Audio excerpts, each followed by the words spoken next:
When you're trained as a director at the BBC, you're taught that time is really important. So they say as the second hand hits 10 o'clock in the morning, if that's the time the studio starts, as the second hand hits 10 o'clock, you say, "Good morning, studio. We're going to have a great day. Let's start at scene whatever, shot number, whatever." If everyone could get into their positions, thank you very much. And as the second hand hits 6 o'clock in the evening, you say, "Thank you, studio. It's a wrap. That was a great day. Look forward to seeing you all tomorrow. Have a great evening." Because when studios are costing many thousands of pounds an hour just to be there, and you're not counting the cost of the camera operators, the sound operators, the floor assistants, everybody, the cast, everything, it's costing tens of thousands. So if I'm flapping around working on a script that we haven't finished, lots of people are sitting around wasting time and costing money. So for me, time is important. So if I say I'm going to be somewhere at 4 o'clock, I'm there at 4 o'clock or before. If I say I'm going to meet someone at 6 in the evening, I meet them at 6 in the evening, because it just works. But there was one day when I almost didn't make it on time.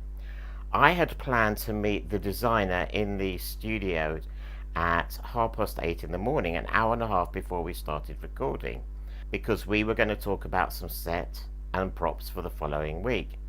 So I left home about 7:45. It normally takes about half an hour, 35 minutes to drive. So I gave myself 10-15 minutes extra leeway to make sure that I was there on time. But there was a bomb scare in Wembley, and right in the middle of my route from home to West London. And I sat in traffic. I sat in traffic. Now, there weren't mobile phones when I was starting to work in TV, so I couldn't get on the phone to make a phone call. I couldn't get out the car and jump on a train because there was no train station anywhere near. I just had to sit it out. Unfortunately, I know the drive really well and lots of different back routes, so I managed to find a way round the worst of it. Still, traffic was very, very heavy, and I arrived in the BBC car park at 7 minutes to 10 and ran from the car park into the studio and sat down in the director's chair at 1 minute to 10, with the producer glaring at me thinking, "Where have you been?"